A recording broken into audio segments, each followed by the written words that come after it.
আমার নাম নিধি, আমার বরের নাম গৌরব। আমাদের বাড়িতে যে কাজের মাসিটা ছিল সে সারাক্ষণ আমার বরের দিকে তাকিয়ে থাকতো। মাঝে মধ্যে আমি তাকে লুকিয়ে দেখতাম, সে আমার বরের দিকে দেখতো ও চোখের জল ফেলতো। জানি না সে কেন আমার বরের দিকেই তাকিয়ে থাকতো। আসলে আমি যখন বিয়ে হয়ে শ্বশুর বাড়িতে আসি তার আগে থেকে নাকি কাজের মাসি সুনিধি তাদের বাড়িতেই থাকতো।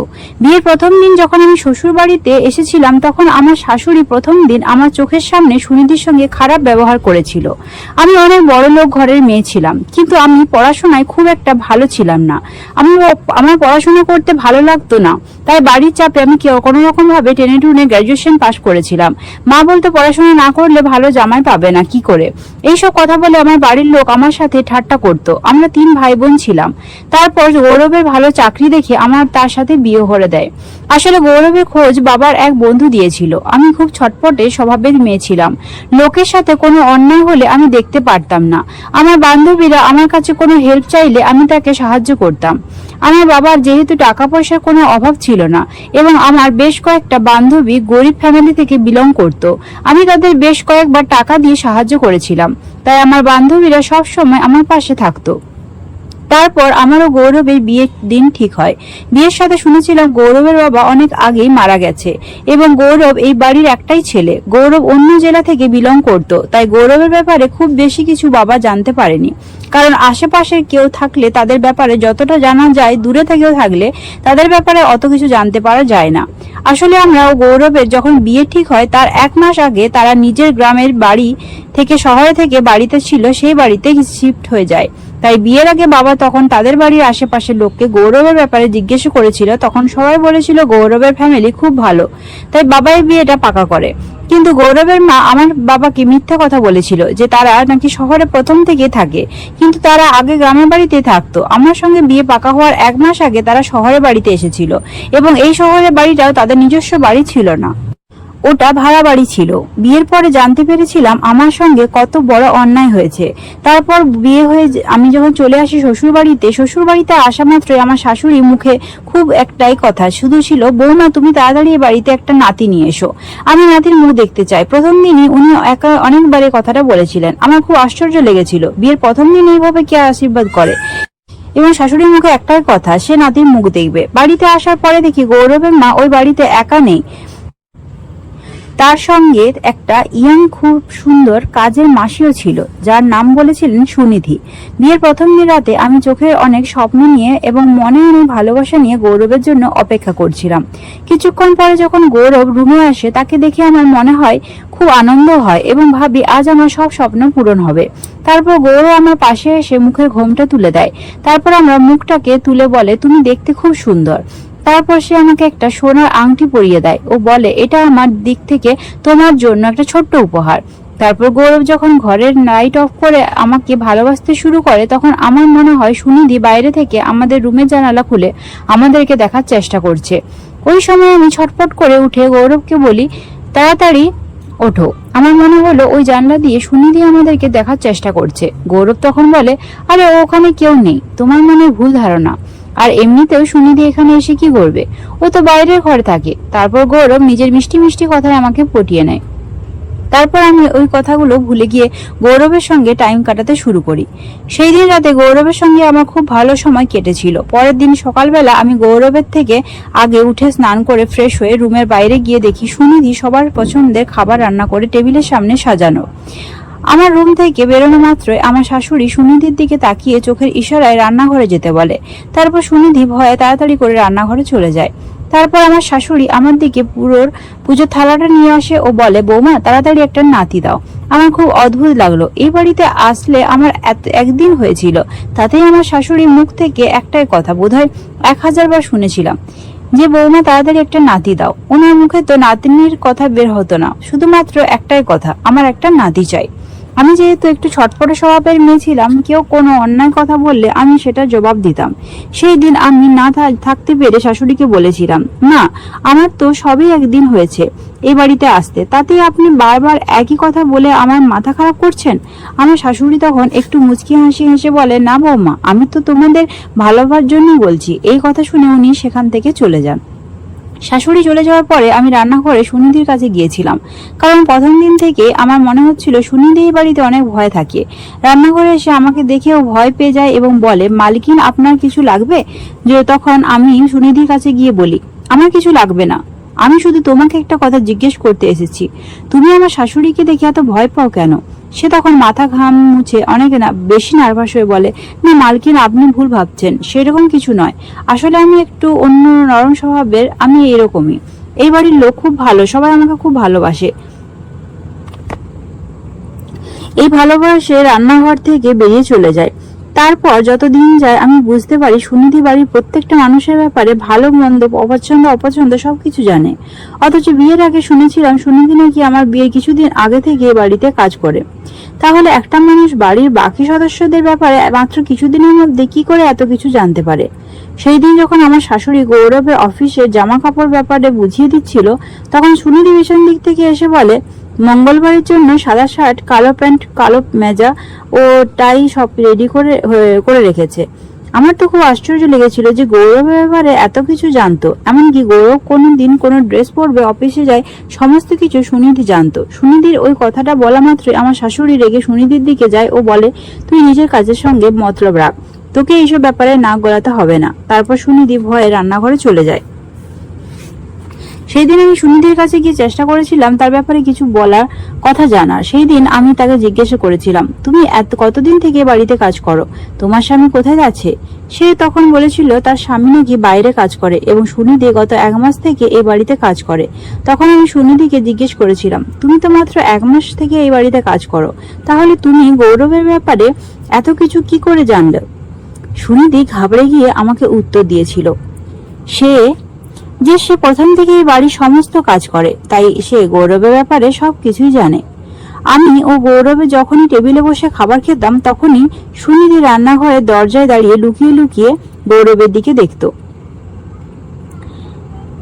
আমি তো বুঝতে পারছিলাম না সে কেন এইভাবে লুকিয়ে লুকিয়ে গৌরবের দিকে তাকিয়ে থাকতো।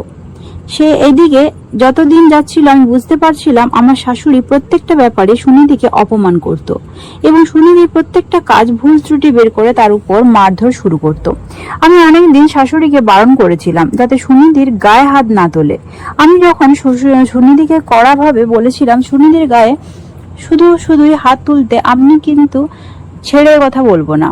তারপর থেকে আমার শাশুড়ি আমার সামনে তো সুনিধিকে কিছু বলতো না, কিন্তু আমি বুঝতে পারতাম আমার চোখের আড়ালে উনি সুনিধিকে মারধর করতেন। সেদিন আমি যখন বাড়ির বাইরে ঘরের দিকে যাচ্ছিলাম সুনিধির সঙ্গে দেখা করার জন্য, ওই সময় আমি সুনিধির চিৎকারের আওয়াজ পেয়েছিলাম। আমি তাড়াতাড়ি ছুটে গিয়ে তার দরজায় হাত দিতেই দেখি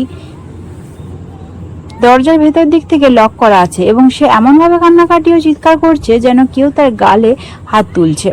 ঠিক ওই সময় সুনিধির ঘরের ভেতর থেকে আমার শাশুড়ি আওয়াজ শুনতে পায়। আমি চুপচাপ দাঁড়িয়ে শোনার চেষ্টা করছিলাম যে আমার শাশুড়ি তাকে কি বলছে। আমি চেষ্টা করছিলাম দরজায় ফাঁক দিয়ে দেখার। তারপর কোনো রকম ভাবে দরজার ফাঁক দিয়ে আমি যা দেখি তাতে যেন আমার পায়ের তলা থেকে মাটি সরে যায়, কারণ আমার শাশুড়ি সুনিধির চুল কাঁচি দিয়ে কাটছিল এবং তার মাথা থেকে সিঁদুর মুছে ফেলছিল। তার উপর বিভিন্ন রকম ভাবে টর্চার করছিল এবং বলছিল, তোর স্বামী মারা গেছে, তারপরেও তুই নিধিকে বলেছিস তোর স্বামী বিদেশে কাজ করে। তারপর সুনিধির গাল দুটোকে চিপে ধরে ও বলে, তুই স্বীকার কর যে তোর স্বামী মারা গেছে। সুনিধি তখন কাঁদতে কাঁদতে ভয়ে মাথা নাড়িয়ে বলে, হ্যাঁ মারা গেছে। তারপর আমার শাশুড়ি বলে, তাহলে তুই কেন এই সিঁদুর পরছিস? বল, আর কোনোদিন সিঁদুর পরবি না। তুই তো বিধবা হয়ে গেছিস, তুই বিধবার মতোই জীবনযাপন করবি, তোর এত লম্বা চুলের কোনো দাম নেই। এই বলে আমার শাশুড়ি তার সব চুল কেটে তাকে টাকলা করে দেয়। আমার তো এইসব দেখে ভয়ে হাত পা কাঁপতে শুরু করে। ভেবেছিলাম ওই মুহূর্তে ঘরে ঢুকে শাশুড়িকে এইসব বলতে বাধা দেব এবং বলবো যে উনি এইসব যদি বন্ধ না করে তাহলে ওনার নামে থানায় গিয়ে এফআইআর করব। কিন্তু আমি ইচ্ছে করে ঘরের ভিতর যাইনি, কারণ ওই মুহূর্তে আমি ঘরে ঢুকে গেলে আমি কোনোদিনই সুনিধির ব্যাপারে সত্যি কথা জানতে পারতাম না। কারণ এই কয়েকদিন থাকার পরে আমি বুঝতে পারছিলাম সুনিধির সঙ্গে এই বাড়ির কিছু একটা সম্পর্ক আছে, যেটা আমার শাশুড়ি ও আমার বর আমার থেকে লুকাচ্ছে। কারণ সুনিধি আমার শাশুড়ির ভয়ে আমার সঙ্গে কথা বলতে ভয় পেত, সে আমার সঙ্গে লুকিয়ে কথা বলতো। আমি বুঝতে পেরেছিলাম কিছু তো একটা ব্যাপার আছে, যার জন্য আমার শাশুড়ি সুনিধির উপরে এত অত্যাচার করে। একটা কাজের মাসির উপরে এত বেশি অত্যাচার করার কোনো মানেই হয় না, কারণ কাজের মাসিরাও মানুষ হয়, তাদেরও কষ্ট হয়। যখন থেকে এই বাড়িতে বিয়ে হয়েছে এসেছিলাম, সুনিধিকে দেখার পরে আমার তো কোনো দিন থেকে মনে হতো না যে সে বাড়ির কাজের মাসি। ঠিক ওই সময় আমার শাশুড়ি সুনিধিকে বলে, তুই লুকিয়ে আমার বৌমা নিধির সঙ্গে কথা বলিস এবং তুই লুকিয়ে লুকিয়ে গৌরবকেও দেখিস। আমি ওগুলো সব জানি। গৌরবের বিয়ের আগে তোকে বলেছিলাম না গৌরব ও নিধি থেকে দূরে থাকবি? তারপরেও তুই আমার কথা অমান্য করেছিস। তোকে এই বাড়ি থেকে ধাক্কা মেরে বের করে দিব। তারপরে তুই কোথায় যাবি? তখন দেখি সুনিধি ভয়ে আমার শাশুড়ির হাতে পায়ে ধরে বলে, মা, আমার সঙ্গে এরকম করবেন না। এরপর থেকে আমি গৌরব ও নিধির থেকে দূরে থাকবো। সেই দিন আমি সুনিধির কথা শুনে অনেক বেশি আশ্চর্য হয়েছিলাম, কারণ সুনিধি অন্যান্য সময় আমার শাশুড়িকে মালকিন বলতো, তাহলে আজ সে আমার শাশুড়িকে মা বলে ডাকছিল। সে যখন বেশ কয়েকবার আমার শাশুড়িকে মা বলে ডাকছিল, তখন আমি ভেবেছিলাম সুনিধি হয়তো এই বাড়ির মেয়ে, ওই জন্যে আমার শাশুড়ি সুনিধিকে সহ্য করতে পারে না।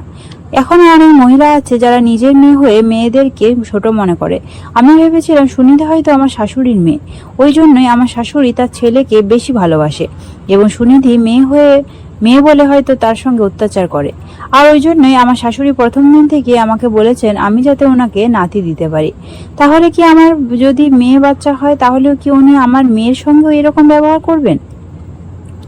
এই কথাগুলো আমি দরজার বাইরে দাঁড়িয়ে মনে মনে ভাবছিলাম, আর ভাবছিলাম লুকিয়ে তাদের কথা শুনলে এই বাড়ির সত্যটা জানতে পারবো। কিন্তু আমি তো কিছুই বুঝতে পারছিলাম না সুনিধি কেন আমার শাশুড়ির এত অত্যাচার সহ্য করছিল। সুনিধি যখন আমার শাশুড়ির পা ধরে ক্ষমা চাইছিল, ঠিক ওই সময় আমার শাশুড়ি তাকে এক লাথি মেরে দূরে সরিয়ে বলে, যতটা করতে বলেছি ততটাই করো, ওর থেকে বেশি করলে ধাক্কা মেরে এই বাড়ি থেকে বের করে দিব। এই বলে যখন আমার শাশুড়ি দরজার দিকে আসে, আমি তখন তাড়াতাড়ি সরে গিয়ে লুকিয়ে থাকি, যাতে আমার শাশুড়ি জানতে না পারে আমি তাদের সব কথা শুনেছি। আমার শাশুড়ি যখন ওখান থেকে বেরিয়ে যায়, তখন আমি সুনিধির ঘরে ঢুকি। সে যেহেতু নিচে মেঝেতেই বসে কাঁদছিল, আমি তার ঘাড় ধরে তুলে বিছানায় বসাই এবং তাকে জল খেতে দিই ও তার চোখের জল মুছে দিই। সে তখন একটু শান্ত হয় এবং আমাকে দেখে বলে, মালকিন, আপনি এখানে কি করছেন? আপনি এখান থেকে চলে যান, আমাকে একাই ছেড়ে দেন। আমি তখন সুনিধিকে বলি, তুমি কেন আমার শাশুড়ির এত অত্যাচার সহ্য করে থাকো? তুমি আমাকে সবকিছু সত্যি কথা বলো। অনেক জিজ্ঞাসা করার পরও সুনিধি আমাকে কোনো কথা বলতে রাজি হয়নি। আমি তো পাচ্ছিলাম না আমার শাশুড়ি তার মেয়ের ব্যাপারে বিয়ের আগে আমাদের থেকে কেন লুকিয়েছিল। বিয়ের আগে তো আমার শাশুড়ি কোনোদিন বলেনি আমার শাশুড়ি একটা মেয়েও আছে। তারপর সেই দিন যখন গৌরব অফিস থেকে বাড়ি ফিরে, আমি তাকে জিজ্ঞেস করেছিলাম, সুনিধি কি এই বাড়ির মেয়ে? তোমার মা সুনিধির উপরে কেন এত অত্যাচার করে? তুমি কিছু বলো না কেন? তোমার মা লুকিয়ে লুকিয়ে সুনিধির উপর মারধর করে। আর আমি এটাও জানি সুনিধি তোমার সঙ্গে লুকিয়ে লুকিয়ে কথা বলার চেষ্টা করে। তোমরা তিনজন মিলে আমার থেকে কিছু তো লুকাচ্ছ। আজ তোমাকে সত্যি কথা বলতেই হবে। বিয়ের আগে তোমরা কেন বলনি সুনিধি এ বাড়ির মেয়ে? আমার বর তখন কাছে এসে বলে, তোমার কি মাথা খারাপ হয়েছে? সুনিধি এ বাড়ির মেয়ে কেন হবে? ও একটা কাজের মাসি। আমি তখন বরকে বলেছিলাম, আচ্ছা, ও যদি কাজের মাসি হয়, তাহলে আজ তোমার মাকে সুনিধি কেন মা বলে রাখছিল? বর তখন তার মিষ্টি মিষ্টি কথায় আমাকে পটিয়ে নেয় ও বলে, তুমি শুধুই ফালতু কথা নিয়ে আমার সঙ্গে ঝামেলা করছো। কে কাকে মেরেছে, কে কাকে মা বলেছে, ওইসব কথা নিয়ে তুমি কেন নিজের মাথা খারাপ করছো? আমরা দুইজন তো একে অপরকে অনেক ভালোবাসি, তাহলে অন্যের ব্যাপারে নিয়ে আমরা দুইজন কেন একে অপরের সঙ্গে লড়াই করছি? আমি বুঝতে পারছিলাম বর নিজের কথাই টানে আমার সব প্রশ্ন ঘুরিয়ে দেওয়ার চেষ্টা করছিল, এবং আমি সেই দিন বুঝে গেছিলাম গৌরবও আমার থেকে কিছু লুকাচ্ছে। সেই দিন শাশুড়ি ওই রকম ভয়ঙ্কর চেহারা দেখে আমি ওনার উপরে লজ্জায় নজর রাখতাম, কারণ আমি বুঝতে গিয়েছিলাম উনি সুনিধির সঙ্গে নিশ্চয়ই কিছু খারাপ করার প্ল্যান করছেন। কারণ সুনিধির সঙ্গে গত 2 দিন থেকে শাশুড়ি আমার সামনে খুব মিষ্টি মিষ্টি ব্যবহার করত। উনি তো সুনিধিকে পছন্দ করতেন না, তাহলে উনি নিশ্চয়ই আমাকে দেখিয়ে এইসব করছিলেন, যাতে আমার মনে শাশুড়িকে নিয়ে কোনো সন্দেহ না হয়। তারপর একদিন রাতের বেলা আমার শাশুড়ি তার ভাসুরের ছেলের সঙ্গে ফোনে কথা বলছিল। তারপর আমি যা শুনেছিলাম, আমার তো পায়ের তলা থেকে মাটি সরে যায়, কারণ একটা মেয়ে হয়ে আর একটা মেয়ের প্রতি এত নিষ্ঠুর কিভাবে হতে পারে? উনি নিজের মেয়ের সঙ্গে কিভাবে এরকম করতে পারেন? কারণ আমি শুনতে পেয়েছিলাম উনি ফোনে বলছিলেন সুনিধিকে এখান থেকে উধাও করতে হবে। এটা কথাটা শোনার পরে আমি চুপচাপ সুনিধির ঘরে গেছিলাম। সুনিধি তখন শুয়েছিল আমি তাকে ঘুম থেকে উঠিয়ে বলেছিলাম, তুমি এখন এখান থেকে বেরিয়ে যাও, তোমার ব্যাপারে আমি সবকিছু সত্যি কথা জানি। সুনীতি তখন আমার হাতে পায়ে ধরে বলে, মালকিন, আমাকে ঘর থেকে বের করবেন না, আমি কোনোদিন আপনারও গৌরবের মাঝে আসবো না, কিন্তু আমাকে এই ঘর থেকে বের করবেন না। আমার বাবা মা অনেক গরিব, আমার বাবা মা যদি জানতে পারে গৌরব আমাকে ছেড়ে দিয়েছে, আপনার সঙ্গে দ্বিতীয় বিয়ে করেছে, তাহলে বাবা মা এত বড় কষ্ট সহ্য করতে পারবে না। এমনিতে বাবা অনেক কষ্ট করে সংসার চালায়, দয়া করে আমাকে এই ঘর থেকে বের করবেন না। আমি কাজের মাসি হয়ে এই বাড়িতে থাকতে চাই। আমি এই ঘর থেকে বেরিয়ে কোথায় যাব? আমি আপনাদের সেবা করব, কিন্তু আপনারা তো গৌরবের মাঝে কোনোদিন আসবো না, আমি আপনাকে কথা দিচ্ছি। সুনিধির মুখ থেকে এইসব কথা শুনে যেন আমার মাথায় বাজ পড়ে। তার মানে সুনিধি এই বাড়ির বউ, তাকে আমার শাশুড়ি কাজের মাসি বানিয়ে রেখেছে এবং গৌরব আমাকে ঠকিয়েছে। তার প্রথম স্ত্রী থাকা সত্ত্বেও সে আমার সঙ্গে দ্বিতীয় বিয়ে করেছে। তারপর আমি ঠান্ডা মাথায় সুনিধিকে জিজ্ঞাসা করি, তোমার কাছে কি কোনো প্রমাণ আছে যে গৌরব তোমার বর? সুনিধি তখন একটা পুরাতন বাক্স থেকে তারও গৌরবের বিয়ের কিছু ছবি আমাকে দেখায়। ছবিগুলো দেখে তো রাগে আমার চোখ মুখ লাল হয়ে যায়, কারণ তারা মা বেটা মিলে দুটো মেয়ের জীবন নষ্ট করে দিয়েছিল। আমি তখন সুনিধিকে জিজ্ঞেস করি, তুমি এখন গৌরবের স্ত্রী, তাহলে গৌরব তোমাকে ছেড়ে আমার সঙ্গে যেন বিয়ে করেছে কেন? সুনিধি তখন বলে, তারও গৌরবের বিয়ে হতে 5 বছর হয়ে গেছে, কিন্তু এখনো সে মা হতে পারেনি। এই জন্য শাশুড়ি গৌরবের সঙ্গে আমার দ্বিতীয় বিয়ে দিয়েছে। শাশুড়ি যখন সুনিধিকে বলেছিল, তুই তো মা হতে পারবি না, বংশবৃদ্ধি করতে পারবি না, তাহলে তুই এ বাড়িতে থেকে কি করবি? এ বাড়ি থেকে বেরিয়ে যা, গৌরব দ্বিতীয় বিয়ে দিব। সুনিধির সঙ্গে তখন এইসব অন্যায় হয়েছিল, তখন গৌরব দাঁড়িয়ে দাঁড়িয়ে এইসব দেখছিল। সুনিধি যেহেতু অনেক গরিব ঘরের মেয়ে ছিল, তাই শাশুড়ি যখন গৌরবের দ্বিতীয় বিয়ের কথা বলেছিল এবং সুনিধিকে ঘর থেকে বের করে দেওয়ার কথা বলেছিল, তখন সুনিধি শাশুড়ির হাতে পায়ে ধরে বলেছিল তাকে যাতে এই ঘর থেকে বের না করে। সে এই বাড়িতে কাজের মাসি হয়ে থাকবে এবং গৌরব ও গৌরবের দ্বিতীয় স্ত্রীর জীবনে কোনোদিন ঢুকবে না। আমার শাশুড়ি যখন এতেও রাজি হয়নি, তখন গৌরব নাকি তার মাকে বলেছিল, মা থাকতে দাও না তো ওকে, কাজের মাসি হয়ে এই বাড়িতে থাকতে চাইছে, ভালোই হবে, তুমিও নতুন বউ একটা কাজের মাসি পেয়ে যাবে। তারপর সুনিধি আমাকে বলে, গৌরবের সঙ্গে তোমার দ্বিতীয় বিয়ে এই কারণে দিয়েছে যাতে তুমি একটা পুত্র সন্তান জন্ম দিতে পারো। আমার শাশুড়ি শুধুমাত্র তার ছেলের বংশবৃদ্ধির জন্যই তোমার সাথে গৌরবের বিয়ে দিয়েছে, আর এই জন্যই তোমাকে প্রত্যেকদিন উনি একটাই কথা বলেন, কখন নাতি আসবে, কখন উনি নাতির মুখ দেখতে পাবেন। সুনিধির মুখ থেকে এই এত কিছু শোনার পরে আমার চোখ থেকে জল বেরিয়ে আসে, আর ভাবি মানুষ কত নিষ্ঠুর, মানুষ কিভাবে নিজের স্বার্থের জন্য অন্যের ঠকাতে পারে। সবকিছু শোনার পরে আমি সুনিধিকে জড়িয়ে ধরি ও বলি, তোমারও আমার সঙ্গে অনেক অন্যায় হয়েছে, তুমি এতদিন চুপচাপ মুখ বুঝে সবকিছু সহ্য করে গেছো। তোমার স্বামীর সঙ্গে আমার বিয়ে করিয়ে দিয়েছো, তা সত্ত্বেও তুমি সবকিছু সহ্য করে আছো। এটার প্রতিশোধ আমি নেবই। আসলে আমি তো সেই দিন সুনিধিকে বাড়ি থেকে চলে যেতে বলেছিলাম, কারণ আমি জানতাম আমার শাশুড়ি সুনিধির সঙ্গে কিছু খারাপ করতে চলেছে, কিন্তু সুনিধি ভেবেছিল আমি তার ব্যাপারে সব সত্যি কথা জানতে পেরে তাকে বাড়ি থেকে বের করতে বলেছি। ওই ভেবে সে আমাকে ভয় পেয়ে সব সত্যি কথা বলে দিয়েছিল। আমি তো কোনোদিন স্বপ্নেও ভাবিনি গৌরব আমার সঙ্গে এত বড় বেইমানি করবে। আমি তো ভেবেছিলাম যে আমাকে সত্যি ভালোবাসে, কিন্তু তার মায়ের সাথে সেও অন্যায় করছিল। আমি এতদিন ভুল ভেবেছিলাম, আমি ভেবেছিলাম সুনিধি হয়তো এই বাড়ির মেয়ে, কিন্তু ও তো বাড়ির বউ ছিল। তারপর আমি সুনিধিকে বলি, তুমি চুপচাপ বাড়ি থেকে বেরিয়ে গাড়িতে গিয়ে বসে পড়ো, কারণ আজকে আমার শাশুড়ি তোমার সঙ্গে খারাপ কিছু করতে চলেছে, সেটা আমি কোনোদিন হতে দেব না। তাই আমি যেটা বলছি তুমি সেটাই করো। আমার কথা শুনে সুনিধি চুপচাপ লুকিয়ে বাড়ি থেকে বেরিয়ে গাড়ির মধ্যে গিয়ে বসে পড়ে। তারপর আমি অনেক রেগে শাশুড়ির ঘরের দিকে যাই। চুপচাপ শাশুড়ির ঘরে দরজা বাইরে গিয়ে দেখি লক করে দিয়ে, যাতে উনি বাইরে বেরোতে না পারেন। তারপর আমি গৌরবের রুমে যাই, সেখানে গিয়ে দেখি সে দিব্যি সুন্দর নাক ডেকে ঘুমোচ্ছে। আমার তো মনে হচ্ছিল পায়ের জুতোটা খুলে তাকে মারতে শুরু করি। আমি রাগে তার দিকে এগিয়ে যাই। তারপর আমি যখন তার কলার ধরি, তখন সে ঘুম থেকে উঠে বসে এবং আমি গৌরবকে থাপ্পড় মারতে শুরু করি। তখন সে আমার হাত ধরে বলে, তোমার সাহস তো কম না, তুমি কেন আমাকে মারছো?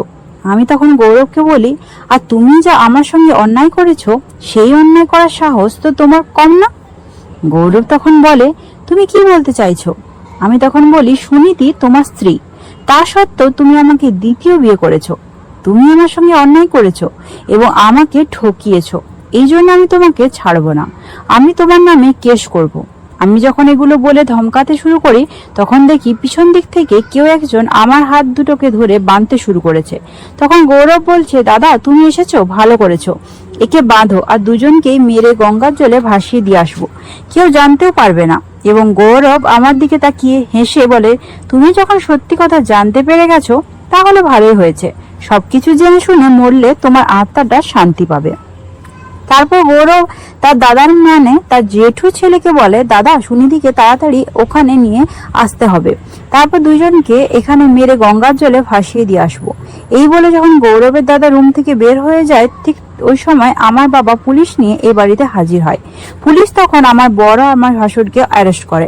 আসলে আমি যখন জানতে পেরেছিলাম গৌরব ও তার মা দুজনে মিলে আমাদের ঠকিয়েছে, ও আমার শাশুড়িও তার ভাসুরের ছেলেকে ফোন করে সুনিধির সঙ্গে খারাপ কিছু করার কথা ডেকেছে, তখনই আমি বাবাকে ফোন করে সব সত্যি কথা বলেছিলাম। আমি জানতাম এরা যখন জানতে পারবে যে তাদের ব্যাপারে আমি সত্যি কথা জেনে গেছি, তাহলে তো এরা আমাকেও ছাড়বে না। তাই আমি আগেই বাবাকে সব সত্যি কথা বলেছিলাম। আমি তো ভাবতেও পারিনি একটা মানুষের সুন্দর চেহারার পিছনে এত নোংরা একটা চেহারা ছিল। তারপর বাবা আমাকেও সুনিধিকে বাড়ি নিয়ে যায়। বাড়ি আসার পরে তো আমি নিজেই অনেক কষ্ট করে সামাল নিয়েছিলাম, কারণ শ্বশুর বাড়িতে আমার বেশি দিন হয়নি। আমি 1 মাসের মধ্যে সবকিছু জানতে পেরেছিলাম। কিন্তু সুনিধি অনেক কষ্টে ছিল, কারণ তার সঙ্গে অনেক বেশি অন্যায় হয়েছিল। তার চোখের সামনে তার বরের আমার সঙ্গে বিয়ে করেছিল। সে এত বেশি ভয় ছিল যে প্রত্যেকদিন রাতে খারাপ স্বপ্ন দেখে ভয় পেয়ে উঠত। বাড়িতে গিয়ে আসার পরে আমি তাকে নিজের বোনের মতোই ভালোবাসতাম। আমি তাকে তার বাবার বাড়ি যেতে দেইনি, কারণ সে আগেই বলেছিল তার বাবা অনেক কষ্ট করে সংসার চালায়। তাই সুনিধি আমার সঙ্গে ছিল। সুনিধির ওইরকম অবস্থা দেখে আমি তাকে ভালো ডাক্তার দেখিয়েছিলাম। ডাক্তার দেখানোর পরে যখন সে অনেক সুস্থ আছে, সে এখন সবার সঙ্গে হাসি খুশি থাকতে পারছে। বাবাকে বলে সুনিধিকে একটা কর্মসংস্থান নিখুঁত করেছিলাম। আজ সে নিজের পায়ে দাঁড়িয়েছে এবং ভালো টাকা ইনকাম করে। সে নিজের ফ্যামিলিকে সাহায্য করে। এখন সুনিধি যেহেতু নিজে টাকা ইনকাম করে, তাই সে আমাদের বাড়িতে থাকে না, সে তার বাবা মায়ের কাছে থাকে। মাঝে মধ্যে সে আমার বাড়িতে আসে, মাঝে মধ্যে আমি তার বাড়িতে যাই। আমিও সুনিধি আমরা দুইজন খুব ভালো ফ্রেন্ড হয়ে গেছি। দিনে একবার করে হলেও সুনিধি আমাকে ধন্যবাদ জানায় আর বলে, নিধি তুমি যদি না থাকতে তাহলে আমার জীবনটা এইভাবে নষ্ট হয়ে যেত। জীবনের যে কত মূল্য আছে আমি জানতেও পারতাম না।